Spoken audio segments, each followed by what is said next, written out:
BFM Business et Tech Co présente Tech Co, la quotidienne. François Sorel.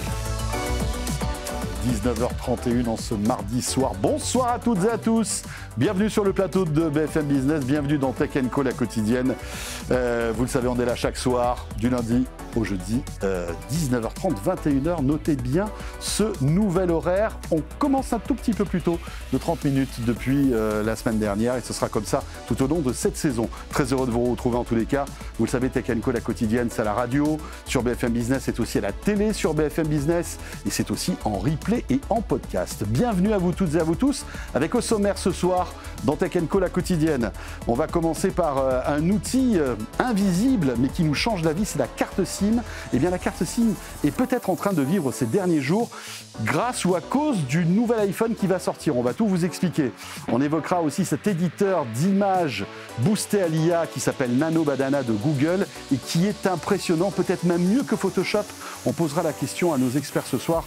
Et puis, je recevrai l'un des porte-parole d'Honor. Vous savez, Honor est un constructeur de smartphones qui commence à cartonner un peu partout. Alors évidemment en Chine, mais aussi en Europe.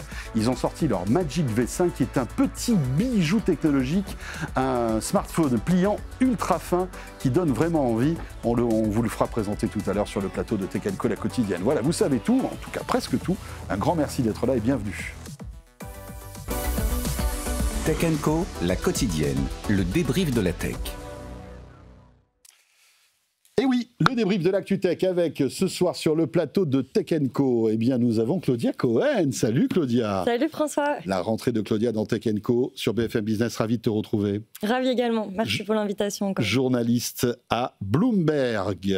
Et à tes côtés, c'est Lucas Perrodin. Salut Lucas. Bonsoir. Fondateur de AI Partners et ancien directeur du Meta Reality Labs. Lucas, qui de temps en temps vient un petit peu nous remettre un peu les pendules à l'heure en matière d'IA, de réseaux sociaux, de VR aussi, puisque rappelons que tu as été patron de Meta Reality Labs, tu connais très bien en fait ce qui se trame dans ce domaine-là. Didier Sand, salut Didier. Hello. Didier, voilà, un historique de la tech qui est avec nous régulièrement, journaliste tech. Et puis, mesdames, messieurs, nous allons accueillir un tout nouveau dans la galaxie de Tech Co, des débriefeurs de Tech Co. Il s'agit de François Manins. Salut François. Bonjour François, merci de m'accueillir et très heureux d'être là pour la première fois. Alors François, présente-toi aux auditeurs de Tech Co, aux téléspectateurs de Tech Co. Je suis un journaliste tech indépendant. J'ai couvert depuis 7 ans, j'ai couvert la cyber, l'IA, donc je serais ravi de discuter de tous ces sujets-là. Eh bien voilà, écoutez, en tout cas, bienvenue. Jolie team pour commenter l'actu de ce jour.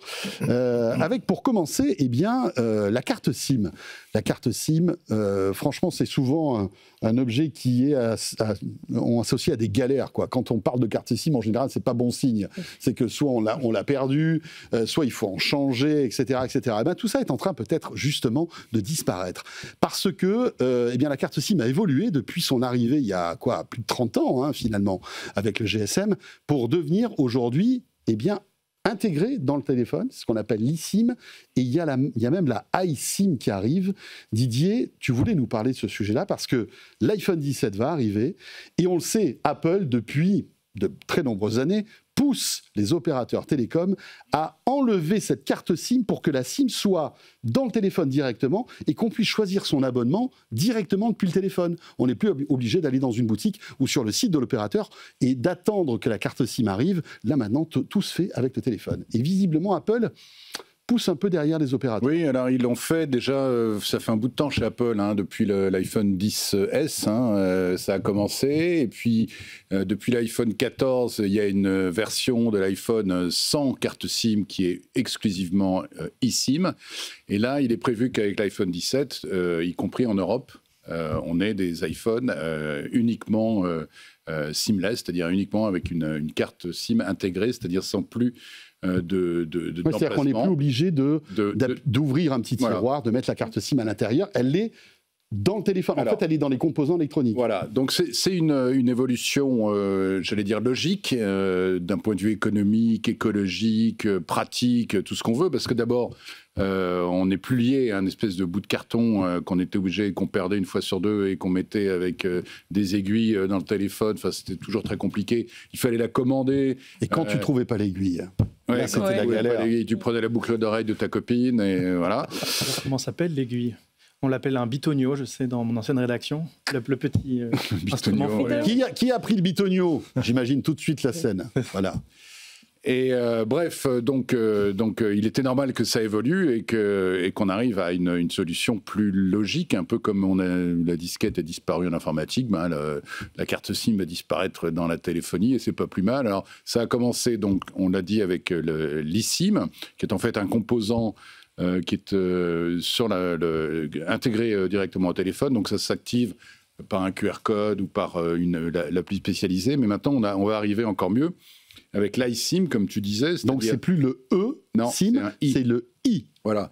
Là, à terme, l'idée, c'est que le contrôle de la communication qu'autorise la SIM soit directement intégré au SoC, c'est-à-dire au processeur du téléphone, et que du coup, c'est beaucoup plus sécurisé, c'est beaucoup plus économique en énergie, et puis surtout, ça fait gagner de la place énormément. Oui, parce que là, il y a une miniaturisation qui est... Non seulement on n'a plus le connecteur SIM qui prenait de la place et qui produisait des déchets, etc., mais on n'a plus non plus la puce dédiée qui est la eSIM. Maintenant, on va avoir l'iSIM qui sera juste un tout petit composant sur le socle, donc ça va permettre de faire des téléphones moins épais, moins lourds, moins coûteux, et puis sans doute plus autonomes, puisque du coup la place qu'on gagne, on peut la réserver à la batterie. Alors il faut dire que c'est pas uniquement réservé au téléphone, parce que l'intérêt de ces technologies sans carte SIM, c'est que ça va aider surtout pour ce qu'on appelle les objets connectés. Ça va de l'enceinte multimédia. L'Apple Watch a été connecté grâce à une eSIM dès le départ, en fait. On avait les SIM et après les iPads aussi qui ont autorisé l'utilisation de eSIM. Voilà. Donc c'est une évolution intéressante et pratique. Vous avez bien compris que Didier a eu son diplôme eSIM récemment. Là, il est au top du top. iSIM, System on Chip. System on Chip. iSIM. Qui veut réagir là-dessus? Oui, Lucas, il a levé la main, et puis après Claudia, et après ce sera François. Moi, ce qui me frappe, c'est le gatekeeping que les fabricants de téléphones peuvent faire par rapport aux opérateurs. C'est-à-dire que maintenant, on est tributaire. On connaît Apple. Par exemple, lorsqu'ils vont bouger la eSIM sur la iSIM, donc sur leur chip, qui est leur propriété, vraiment leur trésor, le nombre de contraintes qu'ils pourront mettre sur les opérateurs pour être compatibles avec cette iSIM va augmenter. Et certains d'entre eux le seront, ne seront pas. Et donc, on a une intermédiation par les fabricants de téléphones et une force dans la négociation avec les opérateurs des fabricants de téléphones qui va augmenter. Et ça, ça vient des États-Unis, parce qu'en fait, l'iPhone 14, aux US, depuis l'iPhone 14, il n'y a plus possibilité de mettre une SIM dedans. Et aux US, comme ils sont en renouvellement, ils sont plus en conquête de marché, il y a cette bataille qui se joue. Donc en fait, c'est rigolo parce que c'est sociétal en Chine, par exemple, il y a toujours les cartes SIM. Parce qu'on peut changer voilà. Et puis on peut, moi, je peux sortir de mon téléphone, mettre dans une autre si j'ai envie de changer de téléphone. Avec une iSIM, si je suis compatible avec Samsung et puis que Apple n'a pas encore certifié mon opérateur, je fais comment? Alors, là, en fait, tu reproches à cette technologie ce qu'on reprochait à une époque aux opérateurs avec le fameux SIM locking. Tu te rappelles, à une époque, quand tu achetais ton téléphone chez Orange, tu pouvais pas... C'était bloqué, tu vois. Mais le déséquilibre du pouvoir n'est bon ni dans un sens ni dans l'autre pour le consommateur. Donc, ça va disparaître un jour ou l'autre. Mais par contre, d'un point de vue consommateur, ce qui est très intéressant déjà, c'est que même en Europe, il y a certains... l'iPhone, en fait, tu as ta SIM physique, mais tu peux aussi mettre une eSIM dès maintenant. Et tu peux mettre jusqu'à 8 eSIM dans un portable, en fait. Donc, ça permet quand même d'avoir une SIM pro, une SIM perso, pour les voyages aussi.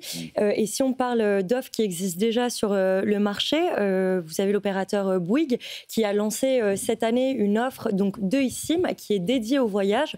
Donc, si tu pars aux États-Unis, tu n'as plus besoin de t'inquiéter pour le dépassement. Tu sais que tu vas payer $20 pour 30 jours et X gigas. Donc, ça, je trouve que d'un point de vue utilisateur, c'est vraiment très intéressant, ce switch possible de SIM.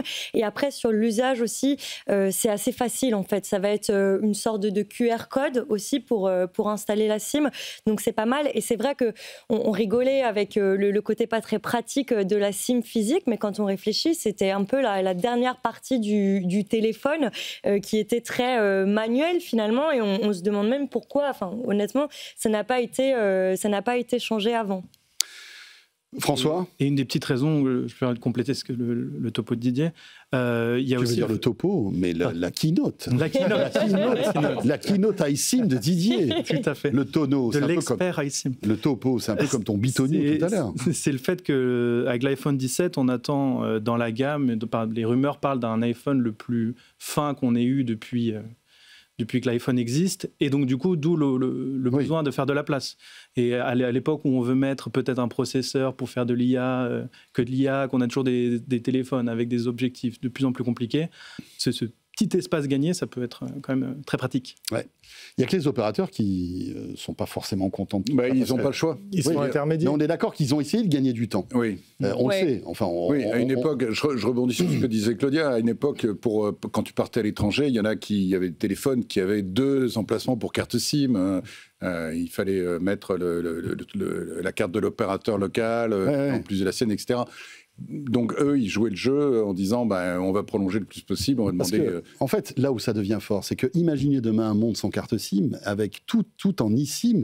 Demain, vous avez envie de partir de chez Orange pour aller chez SFR, ou l'inverse, ou aller chez Bouygues ou Free, vous allez pouvoir le faire de 2 clics sur votre téléphone, en fait. Et vous n'aurez même pas besoin d'attendre. C'est déjà possible aujourd'hui. Moi, j'ai deux eSIM sur mon téléphone aujourd'hui.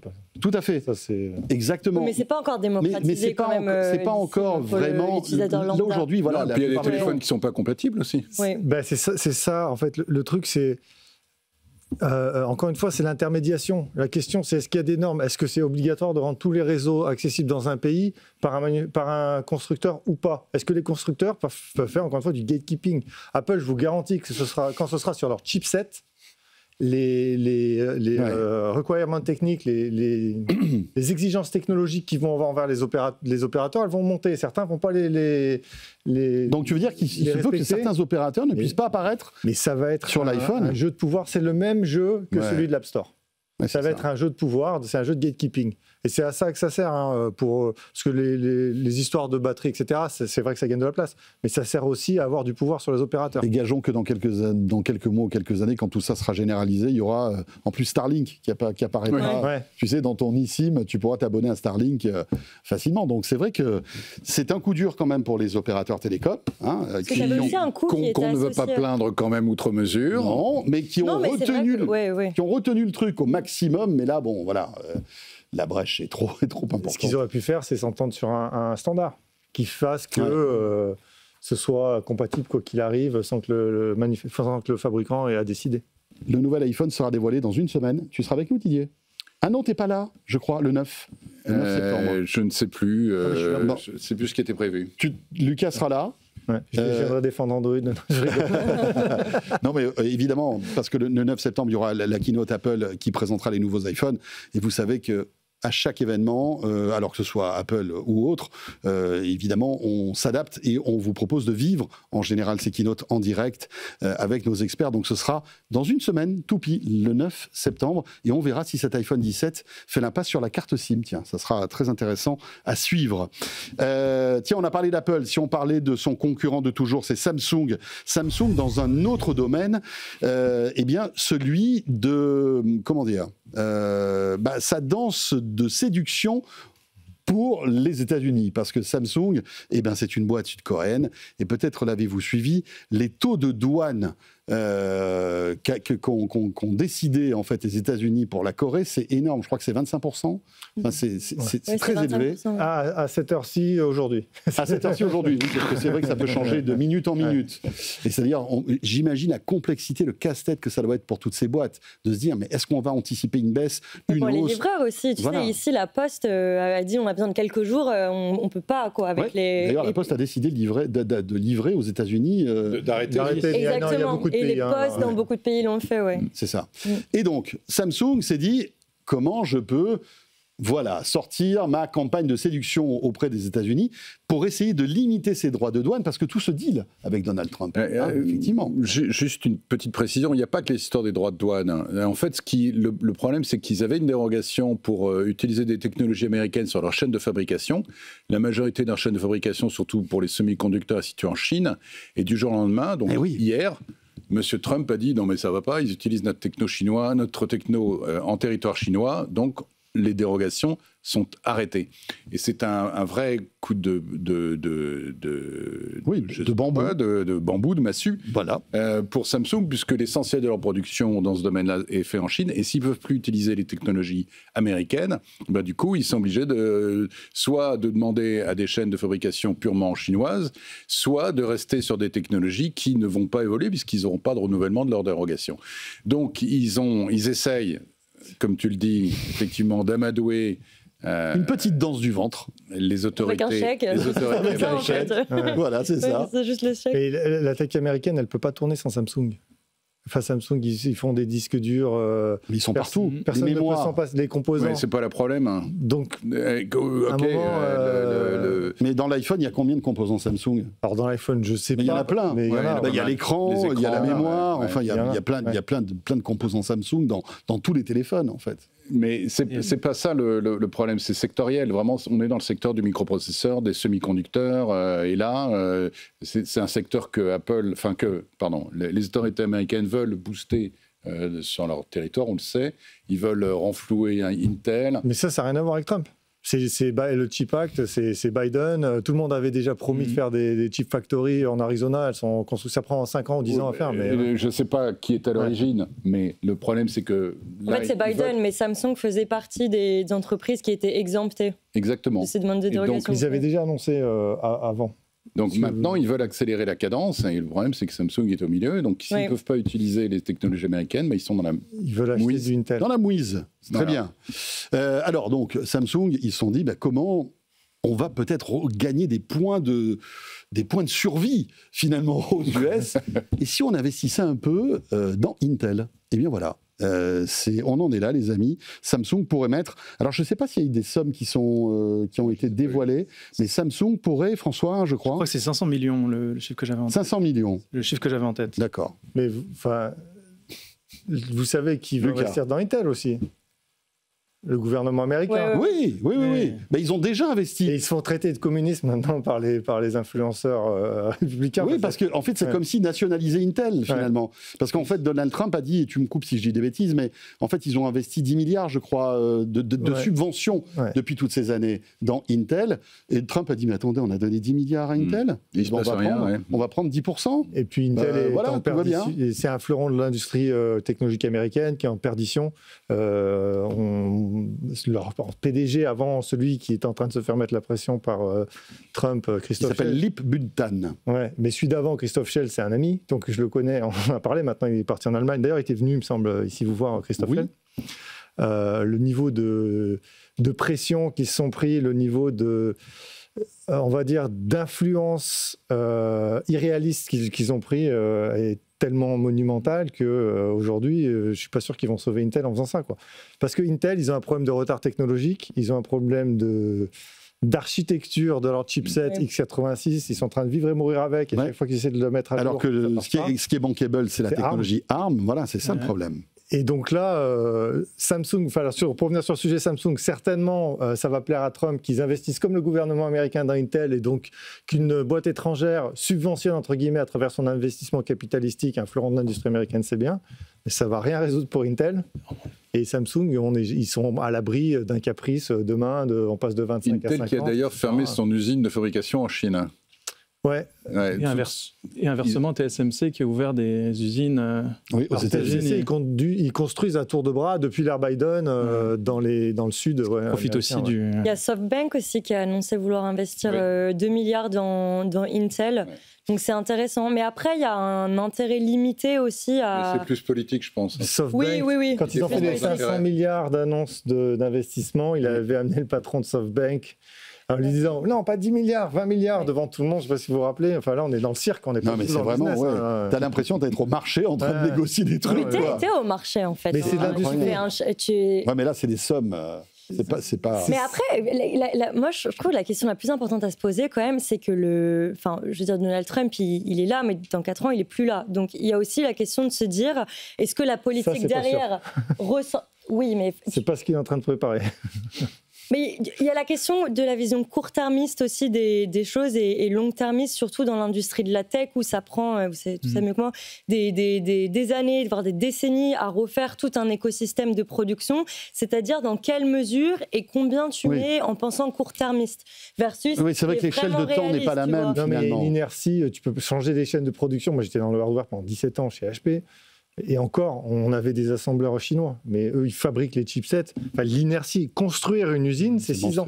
Oui, une usine de chipsets, c'est 6 ans. Ça coûte des je trouve milliards. que la question du timing est quand même intéressante, tu vois, de mettre en regard le mandat qui reste et la réalité du terrain pour la construction d'usines et de vraies chaînes de production sur place. Bon, enfin voilà, écoutez, Samsung 500 millions, j'imagine qu'ils ont sorti leur petite calculette, ils se sont dit, bah tiens, en investissant 500 millions peut-être dans Intel, bon, même si on les perd, combien on va gagner en frais de douane, en droits de douane, etc., ça vaut peut-être le coup. Je pense que ça doit être un peu comme ça que ça doit se passer. Peut-être qu'il ne faut pas le dire, parce que peut-être que personne ne le sait. On plaisante, bien sûr. Tiens, autre actualité signée Samsung, c'est bien la préparation d'un événement qui pourrait arriver à la fin du mois. On cite d'ailleurs la date du 29 septembre. Et Samsung pourrait donc présenter un nouvel Impact. Les Impacts, vous savez, c'est ces grands rendez-vous. Impact. Déballé. Sorti du paquet. Voilà, le Impact. Déballé. Exactement. Pour une fois que c'est moi qui ai le mot français et toi le mot anglais. Et durant ces Impact, Samsung présente de nouveaux smartphones la plupart du temps, des montres, etc., etc. Sauf que là, il y aura un événement un peu en marge, le 29 septembre, qui présenterait de nouveaux produits. On parle de lunettes connectées, de masques de réalité mixte, mais aussi d'un appareil avec écran pliable 3 fois. Ce qui existe déjà chez Huawei, notamment. Hein. Tout à fait, c'est vrai. Bon, à voir. Moi, encore une fois, c'est des rumeurs. Hein. Ils essayent, je pense, d'adopter un peu la technique Apple, c'est-à-dire des rumeurs avant événement, et puis une attente qui va durer jusqu'au fameux événement. Après les lunettes et le masque... Je pense qu'ils ont les moyens technologiquement, mais le problème, c'est qu'ils ont sorti tellement de produits dans tous les sens qui ont pas... Tiens, je vois la ring. Il y en a une derrière toi, voilà. Cette bague-là. Mais alors, quel fiasco ce mais Aura, apparemment, c'est pas le form factor qui marche pas, c'est la leur. Donc peut-être qu'ils vont faire des versions. Donc ils ont plein d'idées, ils ont alors effectivement ils ont un vrai savoir-faire. Tiens, la montre pareil, hein, ils ont perdu la 2e place sur le marché des montres connectées. C'est Huawei qui est arrivé en tête. D'ailleurs, ils ont dépassé Apple même, Apple Watch. Mais en unité. Oui. Ouais. Ils ont Samsung a vraiment les capacités technologiques de faire beaucoup de choses, notamment un smartphone en trifold. Maintenant, quel marché voilà, je sais pas. Déjà, Huawei est bloqué sur la Chine. Est-ce que Samsung essaye tirer son épingle du jeu Non, ce que je trouve intéressant, c'est qu'après, on va dire, l'expérience malheureuse de Samsung, son incursion dans la VR, rappelle-toi, avec les téléphones que tu as insérés dans des trucs en plastique. C'est vrai, ce machin-là. Ça a duré combien de temps ça a duré beaucoup trop longtemps. Et Samsung a perdu beaucoup trop d'argent avec cette histoire. C'était il y a 10 ans. Moi, je me souviens de ce Mobile World Congress. Tu te souviens de ce truc-là, avec cette keynote et Mark Zuckerberg qui rentre. On était en partenariat avec eux. Moi, je fais Facebook. Tu étais à l'époque. Je suis arrivé juste à ce moment-là au partenariat. Et on avait tous ce masque-là, parce qu'ils nous en avaient mis un sous la chaise, on l'avait mis.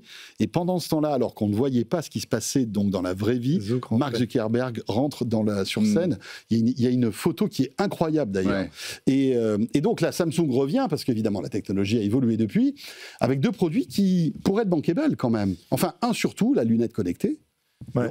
Les lunettes connectées, ça arrive. Il y a beaucoup les lunettes et le partenariat avec Google, assistants intelligents, c'est en train de devenir quelque chose de mainstream. Ouais. Ce qu'il faut rapprocher sur cette ambition de Samsung aux US, surtout, c'est ce qui s'est passé avec le Pixel Unfold, le Pixel de la semaine dernière. Oui. On est dans un marché aux États-Unis, encore une fois, qui n'est plus en croissance, qui est en renouvellement.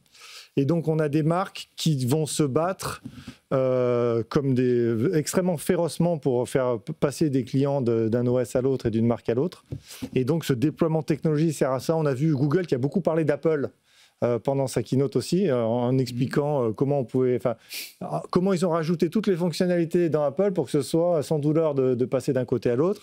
Et on a Samsung qui met quelque chose face au Vision Pro, qui met un peu plus avec les lunettes connectées, qui va sûrement rafraîchir ses montres connectées aussi, et qui fait des téléphones qui sont plus puissants. Donc là, on va voir une escalade de la violence aux États-Unis parce que le marché est mature. Et que maintenant, il faut aller chercher des clients iOS pour les mettre chez Android. Et pour faire ça, ils vont déployer beaucoup de tech. Mais ce qui est intéressant, c'est que Samsung a passé un partenariat avec Google concernant le Android XR, je crois, c'est ça. Et donc, ces deux produits, donc la paire de lunettes connectées et le masque mixte, de réalité mixte, seraient en partenariat avec Google. Ouais. Donc, ça va être intéressant de voir ça. C'est intéressant de voir les prix, effectivement, si jamais ce dont on parle se révèle vrai dans quelques semaines. Ce sera intéressant de voir si cette bataille que tu évoquais pourrait se faire sur une petite différence de prix entre les produits, se ferait, parce que quand on pense quand même lunettes de réalité augmentée, il y a quand même celle de... C'est de l'assistant AI multimodal plus que de la réalité augmentée. Et ça, mais tu as un peu du...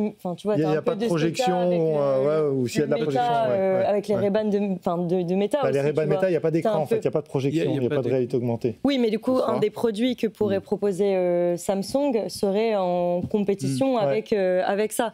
C'est intéressant de voir sur le prix, en termes d'identification de marque aussi pour les consommateurs. Et d'où l'intérêt du partenariat avec Google, parce que normalement, la killer feature, donc la fonctionnalité qui est censée faire acheter les Ray-Ban, c'est l'assistant connecté.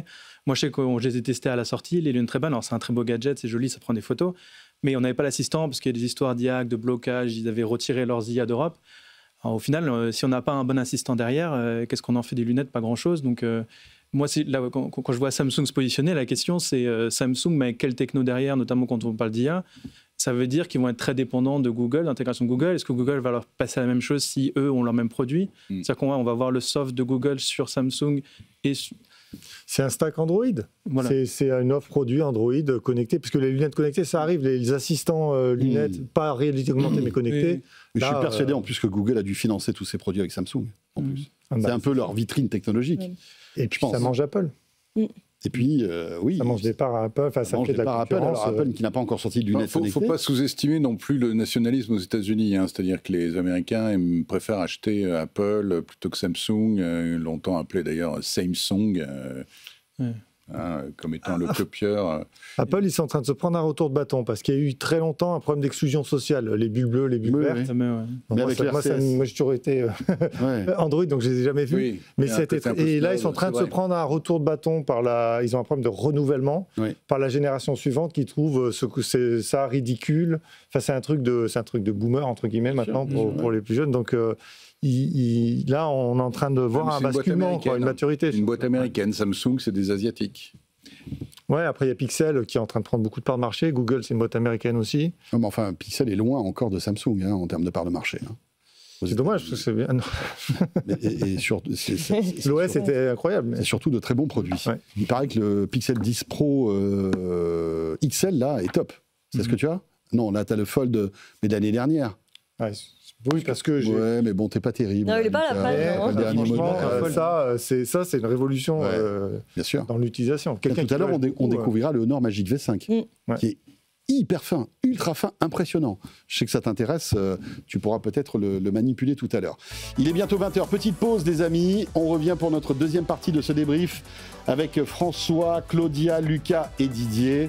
À tout de suite et merci d'être là comme chaque soir. À tout de suite. Tech & Co, la quotidienne sur BFM Business. Tech & Co, la quotidienne, le débrief de la tech. Voilà le retour de Tech & Co, la quotidienne. Très belle soirée. Merci de nous avoir choisis. Merci d'être avec nous, que ce soit à la radio, à la télé, ou en replay, ou en podcast. Tech & Co, la quotidienne, chaque soir, 19h30, 21h, avec ce soir Claudia Cohen, journaliste à Bloomberg, Lucas Perrodin, fondateur de AI Partners et ancien directeur du Meta Reality Labs, François Manins, notre nouveau débriefeur ce soir, dont c'est la première, qui est journaliste tech, tout comme Didier Sens. Microsoft qui, et on en a parlé ces derniers mois, a entamer une cure, non pas d'austérité, parce que finalement, ça fait partie un petit peu de ces boîtes qui respirent, qui d'un coup vont embaucher beaucoup de monde, et puis après, il faut dégraisser le mammouth. Dégraissent, et puis après, peut-être qu'ils vont réembaucher. Et là, Microsoft avait annoncé, il y a quelques semaines de ça, c'était en mai dernier, 6000 suppressions de postes, en évoquant des changements organisationnels nécessaires. Ensuite, il y a eu une seconde vague de licenciements avec cette fois-ci 9000 emplois qui ont été supprimés. Ça fait quand même beaucoup. Enfin, à l'échelle de Microsoft, finalement, c'est quelques pourcentages. Mais mine de rien, la France était un peu, on va dire, protégée de tout cela, sauf que ça y est, le coup près est tombé. Et Microsoft France l'a annoncé. Microsoft a supprimé 10% de ses effectifs chez nous. Ça représente à peu près 200 postes. Voilà. Mais donc, on voit que ce coup de rabot, finalement, il est mondial, Lucas. Ouais, enfin, les entités... D'abord, ça prend toujours plus de temps en France. Qui est touché, tu as raison. Ça prend toujours plus de temps en France pour avoir fait pour des raisons de PSE sociales. Voilà, donc les temps de négociation sont plus secrets. Donc, c'est la mise en place de ce qui a été annoncé avant. Parfois, ça peut décourager même certaines boîtes, non, oui, d'enclencher des plans. Mais moins maintenant. Ok. Moins maintenant. Mais par exemple, chez HP, des PSE, enfin, moi j'étais boss de l'Europe pour le retail. T'en as vu, ouais. Ouais, on se prenait des targets depuis les USA qui nous disaient il y a tant de postes à supprimer, après il fallait dispatcher. Et bon, à un moment, on ne peut pas déshabiller l'un pour habiller l'autre. Donc voilà. Toujours est-il que. En France, on va avoir, dans les entités pays comme ça, on va avoir surtout des fonctions commerciales et des fonctions support client. Et ce qui est en train de se passer, c'est qu'ils sont en train d'automatiser ça. Microsoft fait des profits records et des revenus records. Il n'y a pas de problème de profitabilité. Littéralement. 3 milliards de bénéfices là, ce dernier semestre. La boîte s'est jamais aussi bien portée. Mais ils sont en interne dans une course, et ça je le sais de bonne source, à l'automatisation et l'utilisation de l'IA. Alors, ils ont leur propre copilote, etc., qui fait qu'une fonction support des ventes va être automatisée. Alors, on n'automatise pas tout un poste, mais on automatise 35% des tâches d'un poste, et que ça se traduit notamment dans les entités où on a des fonctions commerciales par une rationalisation, et je pense qu'il va falloir s'habituer à ça, parce que là, ça n'est que le début. Et c'est que le début. Alors, c'est même pas le début chez Microsoft, mais ça va arriver dans toutes les boîtes, c'est ça. Avec plus ou moins de succès. Ouais. Avec plus ou moins de succès. Il y en a qui s'en sortent pas, qui font confiance à l'IA et ils s'aperçoivent que ça marche pas. Alors, ça se fait, effectivement, l'IA, c'est non déterministe. Nous, c'est notre métier. Donc, je vais en parler, littéralement. On lâche pas l'IA dans les entreprises. Mais alors, après, il est vrai qu'il y a des tâches qui sont très répétitives, qui nécessitent beaucoup de manipulation de données, qui ne sont pas satisfaisantes pour les gens qui les font, mais qui leur assurent un travail et qui sont très prônes à être automatisées par l'IA. C'est pas ça le problème. Effectivement, encore une fois que tu as compris ça, tu peux déployer ton IA exactement dans les postes où il y a un vrai besoin. En fait, c'est dans les tâches ou dans les process. Les postes, c'est très rare. On ne supprime jamais un poste. Dans les tâches, pardon. Mais le problème, c'est que tu as une quantité de chefs d'entreprise ou de directeurs informatiques qui ont déployé ça un peu n'importe comment, et on s'aperçoit maintenant qu'il y a des retours de bâton qui sont quand même assez sévères. Et tu vois, à l'inverse, dans certaines industries, notamment dans la banque, en fait, tu as les directions de département qui demandent aux salariés de tester comment l'IA pourrait simplifier leur travail. Donc au début, c'était marrant. Et en fait, tu as quand même certaines grosses boîtes qui nous racontent que en fait, les salariés font juste plus du tout de rapport parce que, bon, ils sont pas dupes et ils se disent que, mais attends, quel est l'intérêt, moi, que j'ai à expliquer exactement. Et que du coup, ça freine dans certaines industries, certains usages de l'IA assez évidents qui pourraient être... Ça va pas freiner longtemps. Non, pas longtemps. Mais là, on est dans une période d'entre-deux quand même, et c'est pas étonnant que les premières à faire, parmi les premières à faire les gros écrémages, entre guillemets, ce soit ces mêmes entreprises technologiques qui font... Microsoft, ils font ces technologies. Ils ont beaucoup d'outillages. Enfin, moi, je l'ai vécu avec... C'est un peu comme le problème, c'est... arrêter l'inéluctable. C'est un peu comme le passage au digital. Moi, j'étais dans le retail et le e-commerce est arrivé, et beaucoup de gens ont fait semblant de voir que ça n'allait pas exister. Moi, je me rappelle faire des revues chez HP quand j'étais à HP.com, on allait aux US, et j'avais un CMO global qui me disait « mais les gens n'achèteront jamais un PC à 1 000 euros. À 1 000 euros, 1 000 $, et les gens ont besoin de toucher le produit. » Bon, maintenant, 77% des PC sont vendus en ligne. C'est un peu la même chose, c'est-à-dire qu'à trop ralentir, on rate le train. Donc, il faut... littéralement, il faut avoir une stratégie, il faut avoir une technique. Nous, on en a souvent parlé.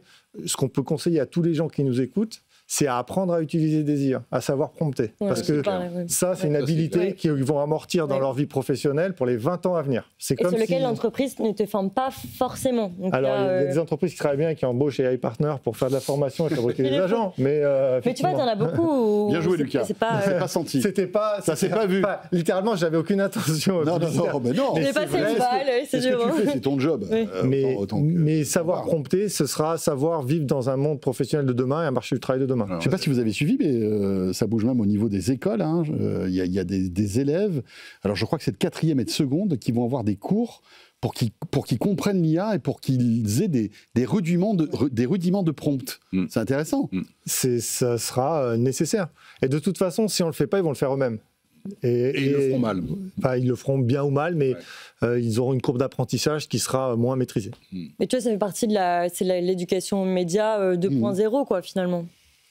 François, là-dessus? Non, ce qui est un peu rigolo quand même, moi, ces trucs on va mettre de l'IA partout, notamment dans les écoles, c'est que les formateurs, est-ce qu'on en a assez? Parce que moi, on a beaucoup de ministres notamment qui parlent d'on va mettre de l'IA ici, l'IA là.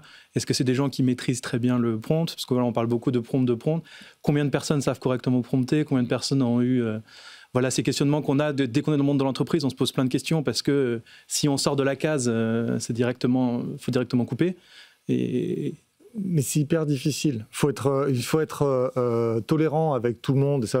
C'est une technologie dont le papier de recherche fondamentale, Attention is all you need, date de 2017. On est en 2025. Moi, aujourd'hui, je fais des conférences partout dans le monde, en Europe.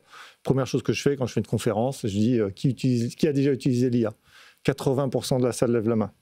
Je faisais la même chose quand on était passé au social network pour voir qui utilisait. Après 5 ans, j'avais moins de la moitié parce que c'est des dirigeants. Donc il y a une vitesse de pénétration de cette technologie dans notre vie quotidienne qui est fulgurante. Et donc forcément, l'intendance ne suit pas, mais parce que ça va trop vite. Il n'y a pas assez de formateurs, et puis ça change tous les jours. Et les systèmes prompt versus les user prompt. Mais juste une chose, parce que c'est intéressant ce que tu dis, on s'éloigne un petit peu du sujet, mais tu dis qu'il est important de savoir prompter. Mais est-ce que les IA, et notamment je prends ChatGPT, qui est peut-être un peu caricatural, mais est-ce que finalement les progrès de compréhension de ChatGPT font que finalement, même si tu promptes moins bien, tu as un résultat pertinent? Ça a été mon hypothèse au tout début quand ChatGPT est sorti, qu'on en parlait, et je me rends compte a posteriori que non, parce que les limites du contexte, ce savoir dans un bocal, font que quoi qu'il arrive, ta compréhension de la mécanique du moteur et ta capacité à prompter te donnera un résultat de sortie qui sera meilleur. Alors oui, aujourd'hui, c'est meilleur qu'avant et la qualité est meilleure, mais si tu promptes bien, c'est encore meilleur, ça va encore plus vite et il y a encore beaucoup de différences entre les deux. Okay. Mais du coup, c'est plus accessible si tu ne sais pas prompter que la meilleure chose il y a 1 an et quelques ans. Que vous puissiez faire, c'est si vous ne savez pas prompter, vous commencez à demander à ChatGPT quelle est la meilleure façon de lui poser des questions et de faire des prompts. Moi, littéralement, c'est une bonne façon de lui-même qui te donne son mode d'emploi, en fait. Et si tu n'es pas à l'aise, tu lui dis fais-le moi étape par étape et pose-moi des questions pour savoir quel est mon profil et ce que je connais avant de me faire une recommandation. Mais je rebondis là-dessus parce que je me rappelle des premières images qui avaient été créées avec Midjourney et des images qui avaient été créées par des amateurs, et c'était le jour et la nuit, c'est-à-dire il ne suffit pas d'écrire un décor futuriste avec des vaisseaux spatiaux, etc. Un vrai prompt, c'est fait par un photographe, un mec qui fait du design, ou enfin c'est un professionnel de l'image qui arrive à prompter ça, et ça fait 20 lignes, 30 lignes. Et Midjourney, en l'occurrence, il faut rentrer des paramètres. Donc, en plus, il y a plein de paramètres qu'il faut connaître. Mais même, je dis Midjourney, mais après, on est arrivé avec tous ces générateurs d'images, et le phénomène est le même. Si on n'a pas une connaissance vraiment de l'image et de l'outil, ce qu'on prompte, on va arriver avec un résultat qui est sous-optimal, et potentiellement pas aligné avec notre demande. Ouais. Et sans aller sur des tâches aussi complexes, Lucas parlait que ça va notamment toucher des fonctions support. Enfin, on parle notamment les fonctions commerciales. Il y a beaucoup de choses. C'était rentrer des informations dans un CRM. Ça, l'IA le fait très bien. Il n'y a pas besoin de... il n'y a pas besoin de savoir prompter ou quoi. C'est un test direct, on vérifie et c'est fait. Et de même pour l'email, il va vous faire l'email lui-même. Bon, a priori, si vous avez un formatage. Moi, je ne tape plus aucun email. Enfin, c'est hyper rare. Hyper. En plus, je lui parle. Il est briefé sur mon ton, savoir si mon interlocuteur parle français, anglais, si je le tutoie, si je le vouvoie, si c'est formel ou pas. Et donc, je vois un email et je lui dis réponds-lui oui vendredi et la semaine prochaine. Et il fait un bel email en disant cher monsieur, effectivement. Donc voilà. C'est dingue. Mais peut-être que demain, tu ne seras même pas là. Tu prompteras un Lucas Perrodin. Puis après, il aura oublié comment savoir écrire. On devrait essayer. essayer. J'ai jamais été très la bon. C'est ce risque quand même. Tiens, puisqu'on parle justement de prompt et d'IA, j'aimerais que Lucas, alors et après évidemment tout le monde pourra rebondir, que tu nous parles de Banana Nano. Ou Nano Banana, pas comme ça, faites gaffe, parce qu'il y a des gens qui cherchent Banana Nano partout sur Internet. Alors, ils l'ont fait, le site, mais c'est Gemini 2.5 Flash Image. C'est ça. Mais en fait, quand tu tapes Banana Nano, maintenant, tu commences à avoir des résultats aussi. Ouais. Mais c'est Gemini 2.5 Flash Image Preview. Exactement. Mais c'est vrai que c'est Banana Nano, c'est plus sympa. C'est plus sympa, ouais. Ça fait un peu cocktail. C'est Nano Banana, le nom. C'est Nano Banana. Voilà. Ça fait penser au million. C'est à cause de la forme de l'algo, de la régression qu'ils font dans l'algo, qui est une forme de banane. Mais alors, qu'est-ce que c'est que Nano Banana? Alors, c'est un modèle d'image qui a passé une frontière, donc de création d'image, pas en prompt, on demande une image. Alors, on peut soit écrire l'image qu'on veut voir, mais on peut aussi mettre en entrée des images. C'est-à-dire, je peux mettre une photo de moi. Donc, par exemple, moi, j'ai fait un post où j'ai mis une photo de moi ici à Tech & Co. Et je dis cette personne en tant que roi d'Angleterre. Et donc, après, il y a vraiment ma tête et ça me ressemble très, très bien. On me reconnaît très bien, assis sur le trône. Et je lui dis dans un survêtement Nike. Et donc, je suis en roi d'Angleterre en survêtement Nike. Donc, tout ça pour dire que. Mais tu peux corriger au fur et à mesure. Tu peux corriger au fur et à mesure. Ce modèle, il a quelque chose que beaucoup de gens, en tout cas dans le business, attendaient. Il a ce qu'on appelle du style consistency, caractère consistency, de la cohérence de personnage et de la cohérence de style. Donc ça veut dire, si je mets une photo de moi, que je me mets dans une situation et que je fais 5 situations différentes avec moi, c'est toujours moi, on me reconnaît, c'est extrêmement proche de mon apparence et on voit qu'il s'agit de moi. Donc je peux changer la couleur de mes habits, enfin, je peux faire ce que je veux. Ce qui n'était pas le cas avec les autres IA. C'était beaucoup moins proche, en fait, on se reconnaissait pas très bien et à force d'itération, on perdait la ressemblance. Donc cette cohérence de caractère consistency, cette cohérence de personnage, elle est gardée dans le temps. Je peux faire des choses comme j'ai une photo d'intérieur d'une table et à côté je mets 5 photos d'objets, je me pose ces objets sur la table et je vois ces objets tels qu'ils sont posés sur la table, in situ, à l'échelle et tout à fait réaliste. Donc c'est ce qu'on appelle style consistency. Maintenant, si je fais du marketing, je peux dire la puissance du truc. Voilà, je mets mon produit, mets-le dans telle situation, fais-moi une version bannière longue, bannière carrée, ensuite tu peux l'animer. Et là, on a atteint, il y a 2 choses qui fait ça extrêmement bien. C'est-à-dire qu'on garde la cohérence des entrées dans les sorties. Au fur et à mesure, on peut faire plein de versions, etc. Et en plus, il va beaucoup plus vite. On attend beaucoup moins longtemps. Donc, et il a un concurrent direct, c'est quoi? C'est Photoshop, Photoshop Là, on a atteint Photoshop. Et ce qui est génial aussi, c'est que moi, on prend des images et sur les images, je fais des annotations. Par exemple, je dis, là, il y a une montagne, mets de la neige sur la montagne, donc je mets une flèche sur la montagne dans l'image d'entrée. Je dis, mets de la neige ici, et là, il y a un groupe de singes qui dansent. Et en fait, il lit les annotations que j'ai mises sur l'image et il les met en place. Puis tu vois, il adapte aussi, moi j'ai testé aussi, il adapte aussi les yeux. Par exemple, si tu mets une photo d'un animal qui a les yeux plissés dans une certaine situation, si tu le mets dans une autre situation, du coup tu vas le voir avec plus de réactivité. Donc ça paraît vraiment réel. Et pour avoir testé aussi, et par rapport au fait que je sois un peu utilisatrice de Photoshop, j'ai trouvé ça plus simple quand même. Franchement, j'ai trouvé ça un peu plus simple d'utilisation que Photoshop, c'est un vrai outil qui demande une vraie technicité. C'était quand même un peu plus facile ces derniers mois, Photoshop, qu'à l'époque. À l'époque, si tu n'étais pas spécialiste de Photoshop, tu ne pouvais pas y toucher. Là, tu peux y toucher, honnêtement. Et puis, ils ont ajouté Firefly et on peut prompter, par exemple, agrandis-moi l'image. C'est plus accessible. Là, on a passé un cap. Vraiment là, un cap incroyable. Et sur le côté, Google a l'air de prendre de l'avance, que ce soit côté photo ou vidéo avec VO, qui ont eu plutôt, un peu plus tôt, où vraiment ils sont en avance sur Sora d'OpenAI et tout ça. Là, en fait, pour la sortie du modèle, ils l'ont d'abord publié sur la Chatbot Arena, qui est en fait c'est un benchmark où chacun, enfin vous devez sûrement le connaître, où du coup les testeurs, n'importe qui peut y aller, et on est présenté à 2 résultats différents et on choisit le meilleur à l'aveugle. Et en fait, ils ont fini premier de ce benchmark-là, et là ils ont fait tada, tout ce temps-là, c'était Google. Et ça montre aussi que cette posture-là, ils ont vraiment un avance sur la photo qui est assez grande. Et le fait que le modèle soit petit aussi, on parle pas mal d'IA dans les smartphones. Un modèle qui pèse pas lourd, qui va vite, c'est pratique si on a juste un processeur de smartphone pour le faire tourner. Le gros avantage qu'ils ont aussi, c'est ça, c'est-à-dire qu'eux, ils optimisent l'inférence, donc les calculs.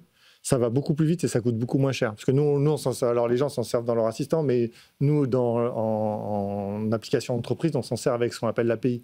C'est-à-dire qu'il y a un processus d'entreprise qui va appeler le moteur Google et qui va rapatrier la photo et qui va le remettre dans leur CRM ou dans leur suite marketing. Et donc ça va beaucoup plus vite et c'est beaucoup moins cher parce qu'ils ont une optimisation de l'inférence des moteurs qui est vraiment là, qui n'a pas de parallèle dans le monde. Mais tu auras du coup la question aussi avec ces facilités du rapport qu'on a à la réalité, à l'exposition qu'on a à la réalité. Et du coup, est-ce que demain, on est sûr qu'il y aura toujours la petite... je ne sais pas si on peut appeler ça une pastille, je ne sais pas comment ça s'appelle ça en français. Voilà. Oui, pardon, le filigrane, c'est ça le bon mot. Sur l'image qui a été changée. Exactement, je ne sais pas comment on appelle ça. Tu vois, et ça pose quand même des questions aussi sur ce qu'on voit. Mais il y aura forcément des débordements. Il y aura on peut jailbreaker déjà aujourd'hui. On peut tout jailbreaker, on peut tout enlever. Et derrière vous, depuis tout à l'heure, on vous voyait des images de VO3. J'imagine qu'il y a un autre, enfin qui est peut-être une digression d'ailleurs de Nano Banana. Finalement, qui génère toutes les images que vous voyez là, toutes les vidéos que vous voyez derrière nos débriefers, eh bien, n'existent pas. Ce sont des images qui ont été conçues par VO3, qui est... Aucune caméra, aucun acteur n'a été utilisé pour ce tournage. Et VO3, tu as testé, c'est impressionnant. Ouais, VO3, on teste, on s'en sert, c'est bien, c'est cher. Ça coûte 50 centimes les 30 secondes. Enfin, à peu près en ce moment, ouais. C'est bien. Alors, on les repère encore et puis on se rend compte que les vidéos qui marchent bien, c'est des vidéos de... Le problème, c'est qu'ils l'ont entraîné sur Internet. C'est des vidéos de selfies d'influenceurs qui se suivent. Comme parce qu'il y a beaucoup de données d'entraînement là-dessus. Donc, on commence à bien les repérer et je pense qu'ils ne vont pas tarder à affiner tout ça. Mais Nano Banana est à la photo bien supérieur à ce que VO3 fait dans la vidéo. Ouais. D'accord. Pour rebondir comme à ce que dit Claudia... Il y a comme un problème assez général à l'échelle de l'industrie qu'on balance les modèles et puis il y a des gens qui vont trouver comment faire des bêtises avec et là on va faire « Ah, désolé » et on va mettre des petits garde-fous en plus. Mais bon, il y a eu... J'ai l'impression qu'à chaque nouveau modèle d'image ou de vidéo, on se rappelle des vikings noirs et je ne sais plus ce que c'était, les nazis... avec les modèles de méta, là, on va avoir un peu le... Oui, c'est clair. On s'expose à la même chose. On aura de plus en plus de mal à détecter... Google est quand même meilleur. Mais pour la pub, c'était déjà un peu le cas ces derniers mois, mais pour la pub, là, tout ce qu'on est en train de dire, c'est vraiment un game changer. Depuis que la photo existe, on a eu des photomontages. Je vous rappelle toutes les histoires des tribunes de les autorités russes, soviétiques, où il y en avait un qui était disgracié et qui disparaissait. Mais là, c'est l'échelle, la distribution, l'exploitation, c'est le côté industriel qui fait que... Et l'accès à tout le monde. C'est-à-dire, depuis ma chambre, un adolescent chez sa chambre peut faire ça. Les gens avec des images, c'est ça que je veux dire. Et maintenant, mais on n'était pas très bon avant pour les repérer, donc maintenant... ça va être plus compliqué. Je vous propose pour terminer de nous intéresser à, encore une fois, l'IA. Et c'est vrai qu'on dit souvent que l'IA va tous nous remplacer. Dans certains cas, c'est pas encore pour tout de suite. Si on prend l'exemple, par exemple, des US, la chaîne de fast-food Taco Bell a dû suspendre en fait l'utilisation de l'intelligence artificielle pour passer commande à cause de bugs à répétition, et elle a été obligée de réembaucher des humains. Les explications, c'était celles d'Anthony Morel ce matin dans Good Morning Business. Humain 1, machine 0. Et c'est vrai que ça fait un peu plaisir d'une certaine manière parce que Taco Bell, alors il faut expliquer, Taco Bell c'est une grande chaîne de fast-food américaine pour ceux qui ne connaîtraient pas, et ils ont mis en place il y a 2 ans des bornes de commande avec de l'intelligence artificielle à l'intérieur. Donc on passe au drive-thru avec la voiture et puis on commande en parlant à l'IA, l'IA comprend, la commande est passée. Très bien. Sauf que ça ne fonctionne pas aussi bien que ça devrait fonctionner. Le miracle de l'intelligence artificielle générative, parfois ça plante, et donc il y a plein de vidéos qui sont devenues virales sur Internet où on voit des clients tenter désespérément de passer commande. Alors, ils sont un peu taquins aussi, les clients, parce que quand on a ce genre de dispositif qui est mis en place, forcément, les humains, ils testent les limites de l'IA. Donc, on a un client, par exemple, qui demande « Ah bah tiens, ma commande, tu pourrais y ajouter 18 000 verres d'eau ?» Et là, erreur 404, l'erreur... l'IA bug complètement, c'est-à-dire que vraiment, elle ne répond plus. Mais ça veut dire que même en posant une seule petite question en dehors des clous, ça suffit en fait à faire vaciller la machine, ce qui est quand même un petit peu problématique. Mais les gens, ils font exprès. Oui, là, les gens, ils font exprès. Alors après, il y en a d'autres, non, pas du tout, qui s'énervent d'ailleurs. Il y en a un qui demande serre-moi un soda, un grand soda. Et l'IA lui répond, mais quelle boisson vous voulez avec ça? Quelle boisson vous voulez avec ça? Quelle boisson vous voulez avec ça? Je ne sais pas quel modèle d'IA ils ont utilisé, parce que honnêtement, aujourd'hui, avec les dernières versions de ChatGPT en mode vocal, ça fonctionne quand même beaucoup mieux que ça. C'est-à-dire que des questions aussi simples que ça, normalement, l'IA est censée comprendre. Là, ça n'a pas fonctionné. Résultat, eh bien, Taco Bell a suspendu cette expérimentation. Voilà, Taco Bell, qu'on ne connaît pas en France. Non. Non. Ah bon, Mais c'est très populaire. très populaire. Voilà, on mange à très très bon marché chez Taco Bell. Et donc, tu avais suivi cette entrée de l'IA dans Taco Bell? Alors, Taco Bell, non. Par contre, nous, on déploie l'IA pour beaucoup d'entreprises. Et par exemple, mettre de l'IA face au grand public, c'est un métier... C'est un métier très compliqué.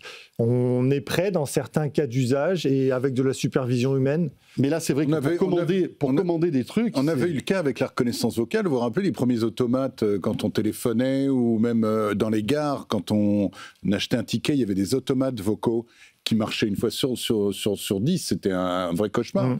Ça a mis des années avant que ça devienne un bien de grande consommation. Et tu as raison, on ne prévoit pas forcément les usages du public. Il y a les accents, la manière de parler, la façon de parler à la machine. Bref, tout ça, c'est des obstacles. Donc je pense que le type de Taco Bell s'est dit, tiens, c'est une bonne idée, on va mettre de l'IA. S'il n'y a pas de préparation... je trouve que c'est un peu un entre-deux mauvais, quoi. C'est soit tu as un vrai gars qui prend ta commande, tu as un peu une expérience, ou soit tu as tu vois, un truc sur lequel tu tapes. Mais là, je trouve que juste avoir l'interaction avec la voix, et puis je trouve quand même qu'il ne faut pas oublier, même si on veut optimiser les coûts, il ne faut pas oublier que tu as quand même l'expérience client, quoi. Un moment, tu vois, c'est quand même l'image aussi que tu as quand tu vas au drive de la marque, là, en l'occurrence. Et que tu perds du temps pour faire ta commande. Que tu perds du temps et que c'est le souvenir aussi que tu laisses aux gens, tu vois. Donc, faut sur le back-office, sur les services après-vente, etc., ok. Mais sur le front, je pense qu'il faut quand même réfléchir, tu vois. Ça viendra. Il y a des cas d'usage dans lesquels ça marche. Enfin, ce qui se passe, c'est que... Alors, moi, je suis dans l'IA, mais je vous le dis, il y a une bulle dans l'IA. Il y a une bulle dans le sens où tout le monde s'est improvisé. Il y a des tas de plateformes qui sont des paquets autour de modèles de langage qui ne sont pas maîtrisés et qui sont vendus à des entreprises en SaaS, en plateforme, en logiciel de gestion des clients, etc. Et on a des conseils d'administration qui, comme je le disais tout à l'heure, ça allait tellement vite qu'ils ne savent pas bien ce qu'ils achètent. Ils ne comprennent pas bien ce qu'ils achètent. Ils savent qu'il faut acheter. Ouais. Mais ils achètent, en fait, c'est celui qui va mieux parler qui va gagner, quoi. C'est ça, et puis tout le monde veut avoir l'air intelligent et être le premier sur le marché avec ça. Et en gros, il y a beaucoup de bullshit, de mensonges, d'exagération. En ligne, moi, je vois des gens, enfin, je reçois des trucs tous les jours. J'ai construit une équipe d'agents et je remplace une équipe de 50. Bon, nous, on déploie des agents en entreprise. C'est impossible. C'est aussi simple que ça. Des agents complètement autonomes, on n'en a pas. Je le dis, et pourtant, il faut de la supervision humaine, il faut de l'automatisation avec de l'IA. Et en fait, le problème, c'est que la rupture, le gap entre les décideurs qui se font enfumer par des gens et les gens qui exécutent, elle est trop grande. Ouais. Et parfois, on a des choses comme ça. Après, ça va nuire au business de l'IA, mais ça va nettoyer un peu les choses. Oui, ça fera réfléchir à deux fois les gens qui veulent faire le même genre d'initiative. Mais mettre de l'IA devant du grand public, réfléchissez bien et adressez-vous à des gens qui ont le permis de conduire l'IA, quoi, parce que sinon, ça va être compliqué. C'est clair. Est-ce qu'on peut imaginer que demain, la robotique puisse bouleverser aussi tous ces fast-foods ? La robotique, c'est la prochaine frontière de l'IA. Ce qui se passe, c'est qu'en robotique, en fait, on peut utiliser les modèles pour imiter les humains, mais on a beaucoup moins de données. Pour faire des modèles de langage, on avait beaucoup de langages disponibles. On a pris l'Internet, les livres, etc. Des données dans l'espace, on en a beaucoup moins, il faut les fabriquer. Mais tu vois, ça prend beaucoup de temps. Je prends Taco Bell. Bon, Taco Bell, c'est quoi? C'est des tacos. Des trucs, enfin, je veux dire, c'est des trucs qui sont très mécaniques et très automatisés. Enfin, ce sont des humains qui le font. Ouais. Mais demain, ça pourrait être des robots, non? C'est déjà un peu le cas, mais c'est plus compliqué que ce qu'on pense. En fait, le problème, c'est que faire 90% du travail ou 80%, c'est facile. Et les 10 derniers pourcents, c'est 90% du travail. Et le problème, c'est que quand ça dérape, ça dérape. Donc, c'est ce côté non déterministe qu'on a aussi quand on pose des questions qui fait que c'est difficile à mettre en production à grande échelle. Merci beaucoup à tous les quatre. Merci Claudia. Merci beaucoup. C'est vite passé, dites donc, cette heure en votre compagnie. Claudia Cohen, journaliste chez Bloomberg. Merci à Lucas Perrodin. Merci. Fondateur de AI Partners et ancien directeur de Meta Reality Labs. Merci à Didier Sens, journaliste tech, et François Manins. On se retrouve très vite. Merci. Voilà, tu reviens quand tu veux nous voir pour commenter l'actu. Et vous restez avec nous bientôt 20h30. Pour cette dernière demi-heure de Tech & Co à suivre, eh bien, on découvrira le Magic V5 qui est beaucoup plus fin que le smartphone de Lucas. Et je pense qu'il va être jaloux. Peut-être qu'il va craquer. D'autant que ça tourne sous Android, tout ça. Et puis après, ce sera notre rendez-vous Tech et Ciné. On évoquera justement l'IA dans les films d'horreur. Alors, c'est souvent des nanars, mais vous verrez que l'IA peut faire peur parfois. Et on retrouvera évidemment notre spécialiste qui sera là, Hervé Piré, tout à l'heure. A tout de suite, juste après cette petite pause. Tech & Co, la quotidienne sur BFM Business. Tech & Co, la quotidienne, Tech Flash. Voilà, à suivre donc eh bien, Pierre-Alain Ouard qui sera avec nous, directeur marketing chez Honor France. Après, Xavier Perret viendra nous parler de tech, de ciné, d'IA et d'horreur. Mais auparavant, puisqu'il est 20h30, il est temps de retrouver eh bien, le Tech Flash. Notez ce nouvel horaire pour le Tech Flash, 20h30, Léa Benaïm chaque soir pour un condensé de l'actu tech du jour. Bonsoir Léa. Bonsoir François et bonsoir à tous. À la une, OpenAI va instaurer un contrôle parental. Il sera bientôt possible pour les parents de connecter leurs comptes avec ceux de leurs enfants et de contrôler la façon dont ChatGPT leur répond. Les parents pourront aussi recevoir des notifications dès que l'IA détecte un moment de détresse. L'Europe et les États-Unis seront les premiers à tester ces nouvelles fonctionnalités qui arriveront d'ici le mois prochain. Également, dans l'actualité, la Chine ambitionne de devenir une société totalement intelligente d'ici 2035 avec un nouveau plan pour l'IA baptisé AI+. Il vise à réorganiser les chaînes de production du pays, à renforcer sa gouvernance et à doper sa productivité, tout en mettant en place des garde-fous pour ne pas créer de fractures numériques. Et toujours en Chine, Léa, Unitree qui prépare une introduction en bourse. Et oui, l'entreprise de robotique est entrée aujourd'hui en phase conseil pour une inscription d'ici la fin de l'année. La start-up propose des robots humanoïdes dits accessibles à partir de $6 000. Si cela va jusqu'au bout, elle deviendra le premier fabricant d'humanoïdes coté à la bourse de Shanghai. Et puis ASML se lance en Inde. Le fabricant d'équipements pour semi-conducteurs veut y développer des partenariats pour produire dans le pays. Une annonce de son patron français, Christophe Fouquet, à l'occasion d'un salon local. L'objectif, lancer les premières puces fabriquées en Inde d'ici la fin de l'année et ainsi sécuriser son approvisionnement. Et enfin, en Europe, SAP va investir 20 milliards d'euros sur 10 ans pour un cloud souverain. Le géant allemand des logiciels veut s'attaquer aux acteurs américains qui dominent actuellement le secteur et promet ainsi que toutes les données resteront dans l'Union européenne, garantissant leur protection et la conformité avec les régulateurs. Et pour finir, je vous donne rendez-vous sur le site de Tech & Co pour la première émission de la saison. C'est Multijoueur avec Mélinda Davansoulas, une émission spéciale depuis la Gamescom, le salon consacré aux jeux vidéo qui s'est tenu la semaine dernière en Allemagne. Vous pouvez la retrouver en replay sur YouTube ou en podcast sur toutes les plateformes. Et on écoute tout de suite un extrait. La Gamescom, c'est le grand rendez-vous européen du jeu vidéo, l'occasion pour les éditeurs et les développeurs de regorger d'initiatives et d'inspiration pour présenter leurs jeux. Et parmi les jeux les plus attendus de cette fin d'année, il y a évidemment EA Sports FC26. Ça se voit ici à la longueur de la file d'attente à la Gamescom. Un jeu de simulation de foot qui a décidé cette année de faire la part belle à sa communauté. On est allé demander à Sam Rivera et Bogdan Banazievich, les deux créateurs du jeu, leur avis sur la nouvelle mouture. Ils ont promis qu'ils avaient écouté les joueurs. Réponse, balle au pied. Je pense que nous avons énormément de choses dont nous pourrions parler. Je vais commencer par les fondamentaux. En gros, avec FC26, on s'est concentré sur ce que nous appelons les fondamentaux du gameplay. Donc les passes, les tirs, les dribbles, les gardiens de but, tout ce qu'on considère comme les éléments essentiels du football. On s'est concentré là-dessus pour que ce soit le mieux possible, le plus réactif possible.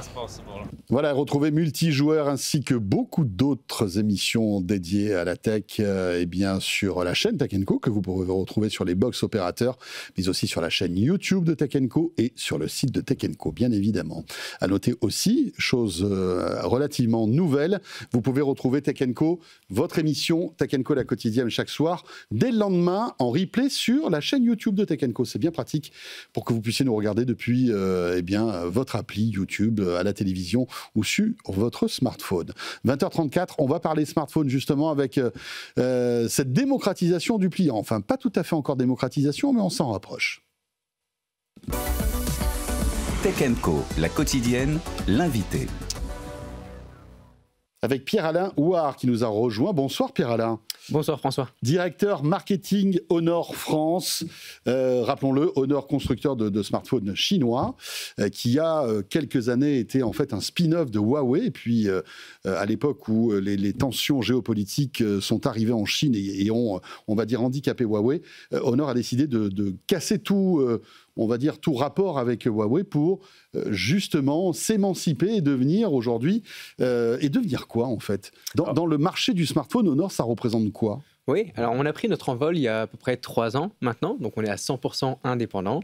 Et Honor, ça commence à être un petit mastodonte. En Chine, c'est très présent, et en Europe aussi. Et en France surtout, j'ai envie de mettre le focus sur la France. Oui, bien sûr.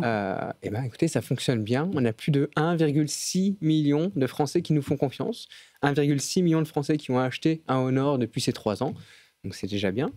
Et je pense... Et dans le top des constructeurs qui vendent le mieux, vous êtes où là ? Ça dépend des mois. On est un solide, très solide numéro 4, mais parfois on peut atteindre la place du numéro 3. D'accord. Je vais prendre un exemple très récent, c'est tout chaud, c'est le mois de juin.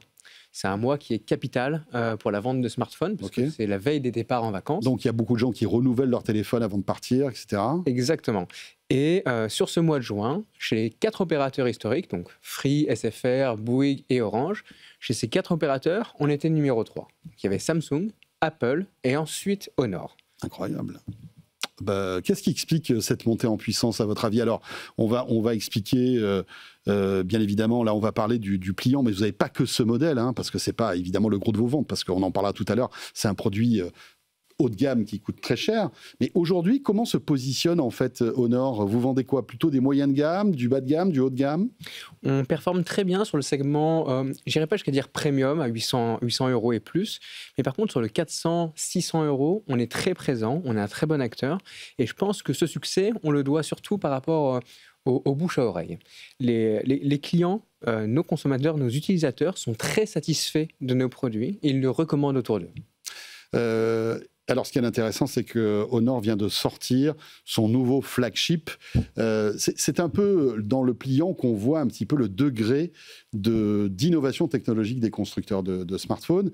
Et vous nous aviez déjà bluffé l'année dernière avec un smartphone pliant qui était d'une finesse incroyable. Vous remettez le couvert avec donc ce Magic V5 qui sort là, ces jours-ci. Est-ce que vous pouvez nous le présenter ? Oui, bien sûr. Alors, le Honor Magic V5, c'est le smartphone pliant le plus fin au monde. Alors, il a une particularité... Plus fin que le Samsung. Plus fin que le Samsung. OK. Il fait 8,8 mm d'épaisseur, donc c'est à peine plus épais qu'un smartphone traditionnel. Et une fois déplié, parce que c'est ça l'intérêt d'un pliant, il ne fait que 4,1 mm d'épaisseur. C'est dingue. Et... Comment faites-vous pour arriver à autant de finesse en fait ? Parce qu'il y a la batterie, il y a les composants électroniques, enfin il y a l'écran, il faut que ce soit solide. On peut imaginer qu'un téléphone, plus il est fin, plus il est fragile finalement. Alors oui, on peut l'imaginer, mais en tout cas pour Honor, c'est pas le cas. Au niveau batterie, on est un pionnier et même l'un des leaders sur une technologie particulière qui est l'intégration de silicium-carbone dans nos batteries. Ça permet en fait d'avoir une plus grande densité de batterie, mais dans un plus petit format. Donc on a des batteries qui sont vraiment très fines. Et il y a même 2 batteries dans ce smartphone. Donc il a 5820 mAh de batterie, ça fait un jour et demi de batterie avec une bonne utilisation. Oui, parce qu'avec tous ces écrans, on peut imaginer que ces téléphones consomment plus d'énergie. Donc il faut une batterie qui suive derrière pour qu'on tienne au moins une journée. Bien sûr. Et ça, c'est capital pour Honor. Et tous nos smartphones ont d'excellentes batteries et de la recharge très rapide. Ça, c'est important. Et pour ce qui est de la solidité, on a dû repousser les limites. Parce que oui, faire un smartphone fin, c'est bien, mais il faut aussi que ce soit résistant. Et donc, on a intégré des matériaux qu'on a créés nous-mêmes, des alliages à base de fibres de carbone, qui sont plus fins que le papier et pourtant 2 fois plus résistants que l'acier. Je ne sais pas si... Ouais. C'est assez impressionnant. Et on a même un record du monde. On a réussi à suspendre 104 kilos sur la charnière. La charnière, c'est normalement le point faible des smartphones comme celui-ci. 104 kilos et la charnière n'a pas cassé. On a un record du monde. On est au Guinness. C'est au point maintenant les smartphones pliants, parce qu'on sait que ça existe depuis quelques années. Samsung a galéré au début, on peut tout reprocher à Samsung, mais en tout cas ils ont un peu défriché le terrain, hein. Ça a été les premiers à lancer des téléphones pliants. Aujourd'hui, ils ont un niveau de technicité, de robustesse qui est équivalent à vous. C'est au point, ça marche. Et est-ce que, deuxième question, est-ce que ça commence à décoller dans les ventes ? Est-ce qu'il y a des gens qui trouvent leur intérêt à acheter un smartphone pliant ? Alors oui, c'est au point, oui, ça marche. Si vous voulez, je vous le prête, et puis je reviens dans quelques mois, et vous me direz votre avis. Mais oui, ça fonctionne très bien. D'ailleurs, vos collègues journalistes l'ont très très bien noté sur tous les sites, sur tous les médias un petit peu spécialisés. Et pour ce qui est des ventes, oui, ça décolle. On peut prendre un exemple assez simple, c'est les derniers chiffres. Donc en 2023, on avait 11% de part de marché sur le segment pliant. C'était modeste. En 2024, on est passé à 34%. Donc c'est une augmentation de 377% des ventes en une année seulement. Et mais ça n'explique pas l'adhésion globale à ce modèle-là de smartphone. Vous gagnez en part de marché, mais est-ce qu'ils s'en vendent plus qu'avant ? Ils s'en vendent de plus en plus. Et Counterpoint, donc c'est un institut d'études, estime que d'ici 2028, dans 3 ans, ce sera 10% des smartphones haut de gamme qui seront sur ce format-là. Apple prépare visiblement son smartphone pliant. Ça va être pour vous un accélérateur, ou est-ce que là, ça va devenir compliqué ? Parce que c'est vrai qu'aujourd'hui, Apple est un peu en dehors de ce marché-là. On le reproche quand même pas mal, mais visiblement, ça pourrait arriver l'année prochaine. C'est plutôt une bonne nouvelle ou une mauvaise nouvelle qu'Apple lance son pliable ? Une excellente nouvelle. On a de l'avance, on a clairement de l'avance. C'est vrai qu'Apple aime prendre son temps avant de développer des technologies.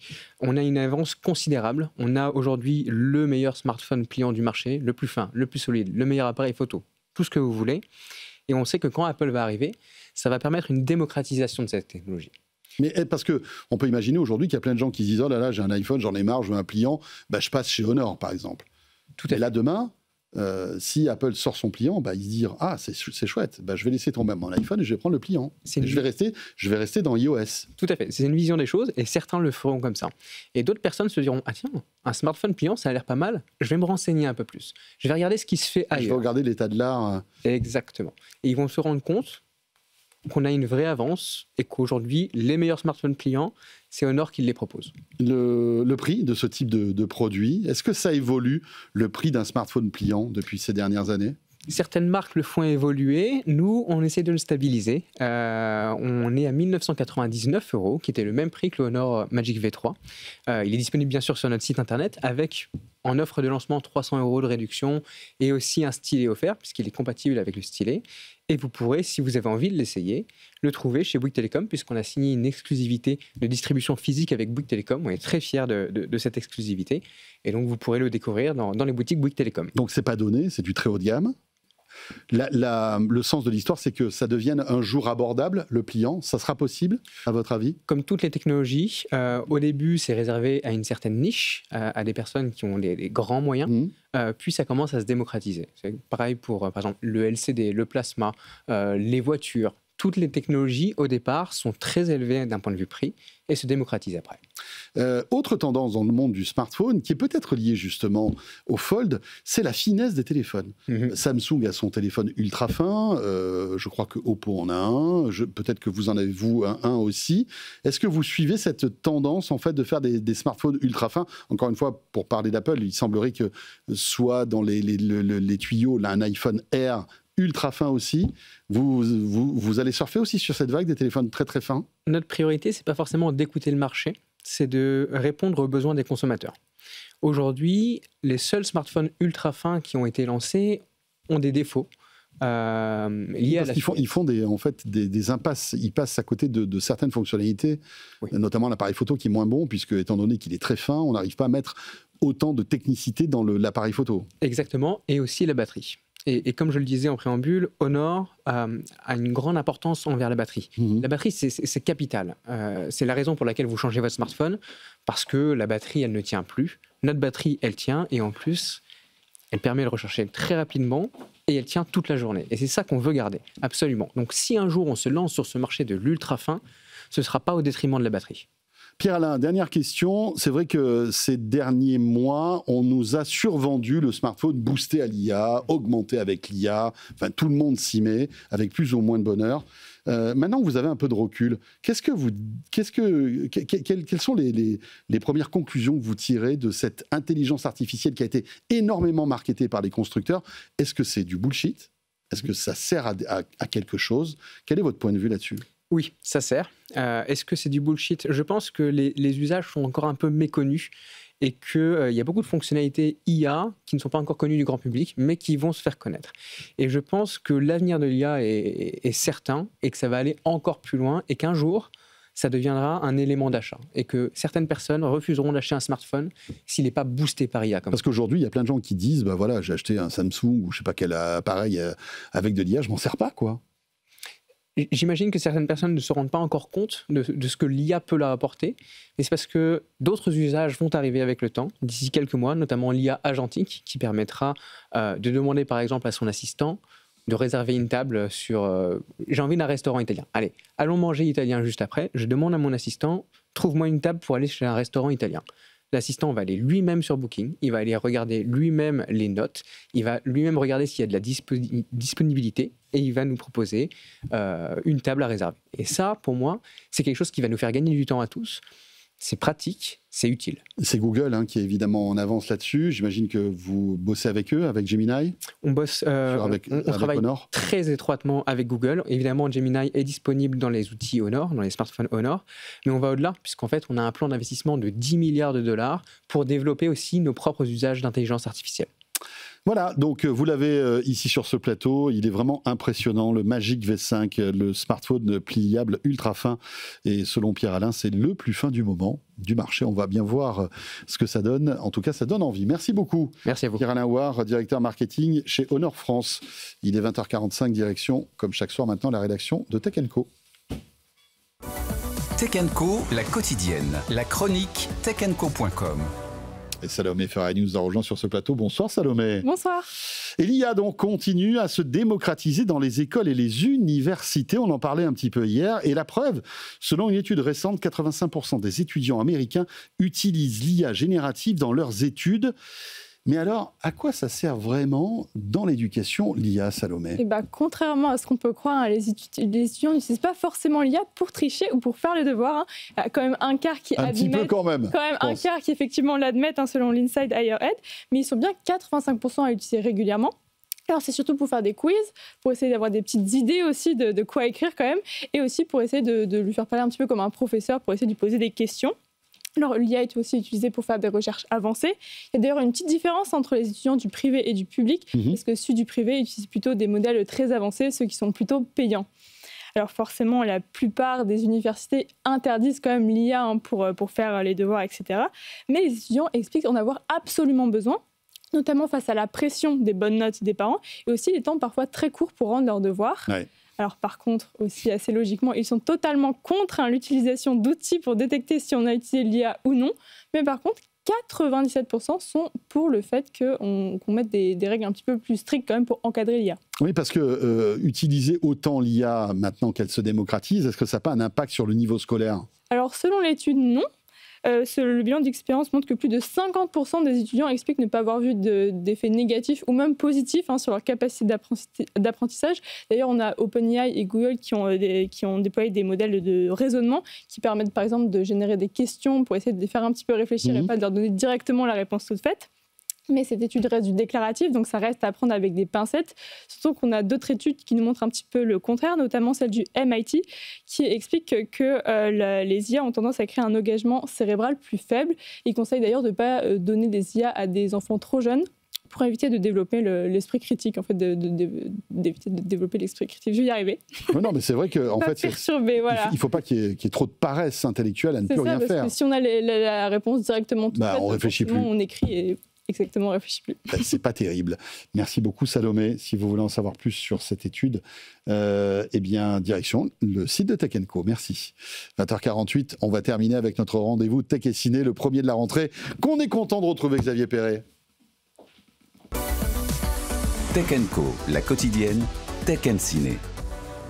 Bonsoir Xavier. Bonsoir François. Directeur de l'entité Azure chez Microsoft France.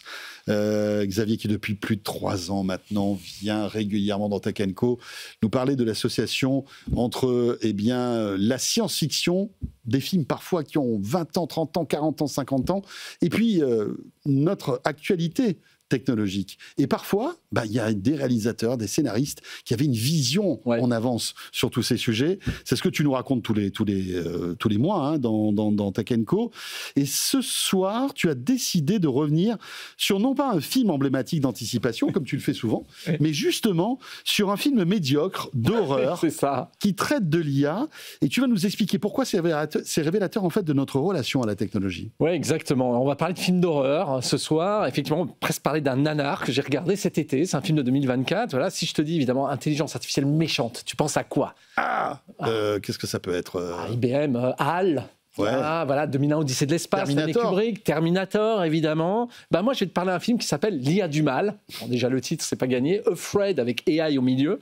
D'accord. C'est un film de Chris Weiss, film d'horreur de l'année dernière, qui est aujourd'hui sur la plateforme Canal. Bon, c'est le réalisateur de Twilight. Bon, d'accord. Bon, il se trouve qu'il a été scénariste aussi d'un film dont j'ai pas encore parlé, je reviendrai, qui s'appelle The Creator, la plus inspirée. Là, c'est intéressant sur une vision un peu anthropologique de l'IA. Okay. Mais là, le pitch de L'IA du mal, c'est quoi? C'est Curtis et sa famille de 2 enfants testent un nouvel appareil révolutionnaire, un assistant familial à la maison. Oula!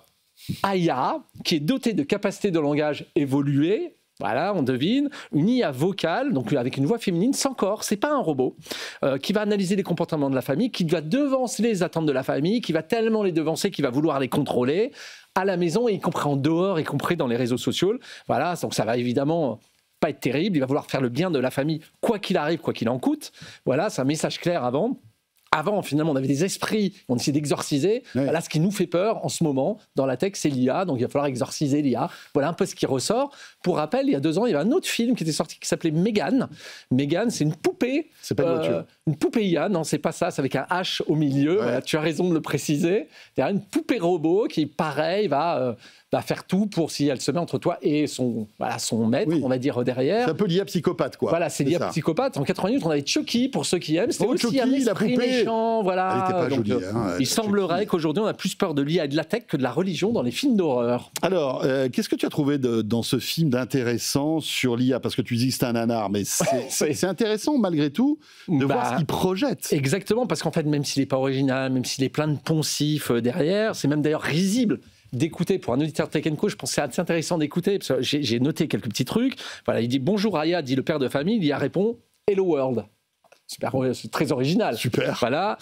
Il raconte AI est la meilleure assistante qui existe. Elle est basée sur le LLM. C'est la première fois que j'entends le mot LLM dans un film, quand même. Ouais. Tu es bien mieux que Siri. Toi, tu sais parler au moins. Petit tacle sur Apple, voilà. Derrière. Donc, c'est vrai qu'elle n'est pas très originale. Et pourtant, voilà, elle sort sur finalement une idée sur notre relation à la tech actuellement, sur ce quoi on a peur. Derrière, on voit que cette IA qui va contrôler, qui va d'ailleurs jouer, être un peu insidieuse, jouer sur les récompenses, ça s'appelle le reinforcement learning, d'ailleurs en algorithmique. Ouais. Donc elle va récompenser l'enfant pour ses devoirs derrière. Elle va même être un agent IA. C'est-à-dire que la mère va dire « Bonjour, qu'est-ce que tu peux faire? Est-ce que tu pourrais dire à mon fils ?» Il dit « Mais moi, je peux même faire plus que toi, je peux même m'occuper des factures. » Donc on sent l'agentification, finalement, c'est à la mode. Et puis elle est full cloud. Derrière, je ne veux pas spoiler, mais quelque part, c'est difficile de la débrancher parce qu'elle est quelque part dans le cloud. Et quand elle commence à péter un câble, l'IA, pour la débrancher, c'est pas facile. C'est pas facile, exactement. Donc on voit bien que ça dénote du smart home. Derrière, un petit peu à la mode. Voilà, mais pas trop. Voilà, pas très bien écrit, mais quand même intéressant. Alors c'est vrai que ça ressemble un peu à une vision IA dans le smart home. Domotique. Exactement. Pourquoi nous parler de ce film aujourd'hui alors que probablement il ne restera pas dans les annales du cinéma? Il est différent des autres films, tu trouves? Ouais, alors oui, parce que justement, ce qui le rend intéressant, c'est que là, cette fois-ci, c'est une IA vocale. Donc c'est très collé finalement au développement de GPT, au développement des IA vocales. Un peu comme Her, qui n'est pas un peu comme Her, mais qui date d'il y a bien plus longtemps. Exactement, là on est sur de l'audio, du vocal, on ne peut pas le débrancher. Donc quelque part, il colle à notre réalité d'aujourd'hui. C'est une IA qui va impacter notre sphère privée domestique à la maison. le smart home, comme tu disais, mais aussi en dehors. Donc, elle va coller aussi à une angoisse derrière. Et puis, c'est peut-être la première fois qu'elle aborde vraiment la manière dont l'IA va se nourrir de mauvaises données, de mauvaises données d'entraînement. Et c'est pour ça qu'elle est mauvaise. C'est parce qu'elle a des mauvaises données d'entraînement. Voilà l'origine. Oui, c'est pas le diable qui est rentré dedans. C'est pas le diable, c'est pas un esprit. Elle a des hallucinations. On l'a mal entraînée, elle a des hallucinations. Voilà. Donc, c'est un thriller qui est un peu absurde. C'est pas une critique de la technologie d'IA comme l'était 2001 Odyssée de l'espace. Voilà, mais voilà, elle va être plus projetée sur ce pouvoir illimité de l'IA derrière. C'est pour ça que ça reste un film assez oubliable. C'est pas facile de provoquer des frissons et un film d'horreur avec une IA, quand même. Après, bon, l'IA dans les maisons connectées, c'est pas la première fois qu'on en parle. Hein. Il y a eu d'autres exemples, d'autres histoires de films comme ça, où la domotique est au cœur du scénario. Et oui, parce que j'aime bien revenir en arrière. Il faut se rappeler que d'abord, la domotique, c'est apparu dans les années 30, voilà, pour l'histoire déjà, mais il fallait attendre 66, Jim Sutherland, pour développer le premier système d'automatisation, Echo 4, on va voir que c'est important, pour commencer à faire des listes d'achat, contrôler la température. C'est rigolo qu'il s'appelle Echo. Il s'appelait Echo. Tu crois qu'Amazon a appelé Echo on ne sait pas ce qu'a inspiré derrière. C'est étonnant. Hein. Ce device n'a pas marché parce qu'il était bien trop cher. Ouais. En 69, Honeywell crée un ordinateur de cuisine pour créer des recettes. Pas de succès commercial, trop cher. Il faut attendre 71 avec l'arrivée du microprocesseur. Le mot même smartphone a été inventé bien après, en 84. Si on prend deux éléments clés, 69, en fait, c'est un livre. Il faut se rappeler que tout revient toujours à Philippe K. Dick derrière, et un roman qui s'appelle Ubik. Le roman, c'est assez simple, c'est les hommes sont esclaves dans une société totalement capitaliste et doivent tout négocier, tout est payant, y compris avec des objets inanimés. Et il y a cette scène incroyable dans laquelle il y a un homme qui veut négocier de passer par la porte, et la porte lui répond « Non, tu ne peux pas ». Donc il va commencer à prendre un outil pour forcer la porte derrière, et la porte le menace d'un procès pour violation de son contrat d'utilisateur. Voilà, là on est en 69. Et puis dernier point, un autre film. C'est un film complètement oublié. Et pourtant, 1977, c'est Opération Proteus, ou Génération Proteus. Alors franchement, tu vois, je me souviens pas de ça. Personne s'en souvient. Pourtant, il y a Julie Christie qui jouait dans Dr Zhivago, derrière. Et là, c'est pareil, c'est un ordinateur qui va prendre le pouvoir d'une maison, d'une famille derrière, un environnement, un domotique qui s'appelle EnviroMode. Et l'ordinateur s'appelle Proteus 4, peut-être en écho à Echo 4. C'est un film ultra visuel, un peu psychédélique. On est dans les années 70. Il va même inspirer Nolan, ce film, pour Interstellar, dans les effets.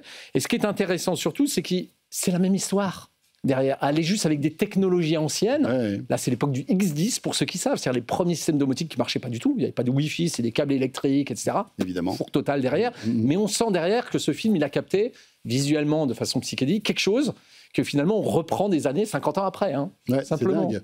Alors donc il y a eu ce film-là. Est-ce que après il y a eu un remake de ce film? Oui, alors pas un remake de ce film pour être précis, c'est un remake du livre, parce que ce livre est tiré d'un livre, le premier roman de Dean Koontz, un auteur assez célèbre derrière. Dean Koontz, et Dean Koontz a essayé de refaire dans les années 2000, c'est son premier livre, a essayé de refaire avec les technologies d'Internet des objets. IoT, voilà, dont on a beaucoup parlé là-dessus. C'est un peu, des gens ont considéré que c'est un crime de lèse-majesté, tout simplement, parce que c'est comme si on faisait 2000 ans d'Odyssée de l'espace, pas avec un iPad. Tu te souviens qu'il y a un iPad dans 2000 ans d'Odyssée de l'espace? Première fois qu'on voyait un écran tactile. Exactement, donc c'est comme si on le refaisait avec un nouvel iPad récent ou un iPhone, ça aurait été moins intéressant. Donc finalement, qu'est-ce qu'on va retenir? C'est que tous ces livres, ils reflètent une angoisse, une aspiration des années 70 jusqu'à maintenant. Certains thèmes sont universels. Voilà, la peur d'une surconfiance dans l'IA, dans les agents, la peur de les rendre autonomes et qu'ils viennent nous recontrôler derrière. Et puis le dernier point, ça montre une panne d'inspiration quelque part sur les films d'horreur. C'est-à-dire que finalement, c'est extrêmement dur aujourd'hui de décrire de l'IA ou de la science-fiction. On voit qu'on est un peu en panne d'inspiration. Et il y a une petite anecdote, c'est James Cameron, pour finir, qui dit clairement « J'aimerais bien écrire Terminator 7, mais à chaque fois que j'écris un scénario, en fait, je regarde ce qui se passe sur l'IA et l'IA a déjà volé toutes mes idées derrière Terminator 7. » Donc on voit bien que on est dans un moment où la science-fiction est presque une réalité, en tout cas celle décrite depuis 50, 70 ans. Il faut écrire maintenant le futur. Et il faut écrire le coup d'après, ce qu'on discutera dans les prochaines chroniques. Et tu vas nous parler de Tron le mois prochain. Exactement, Tron 3 va sortir prochainement, donc on se refera une saga Tron pour recomprendre ce qu'il vient exprimer à chacune des années des différents Tron. Très innovant, le premier Tron. Très innovant, très intéressant. Visuellement, totalement révolutionnaire. Exactement. Donc on reviendra là-dessus. Parfait. Une production Disney d'ailleurs de Tron qui était très, très ambitieuse et courageuse à l'époque. Ça sortait un petit peu des dessins animés néant-néant. Classique. Et il a eu son succès d'ailleurs parce qu'il reste dans les annales. Il me tarde. Merci Xavier. À la prochaine fois. Voilà, merci Xavier, qui, vous le savez, directeur du Cloud Azure de Microsoft en France, mais qui est aussi fan de cinéma. On l'a bien remarqué. À très vite. À très vite. Et bonne rentrée. Merci. Xavier. Belle soirée à vous, bonne rentrée aussi à vous aussi. Demain, nous serons mercredi et la bonne nouvelle, c'est qu'on sera là dès 19h30. Radio, télé, en direct et en replay et en podcast pour Tech & Co, la quotidienne. Hâte de vous retrouver demain. Salut à tous. Tech & Co, la quotidienne sur BFM Business.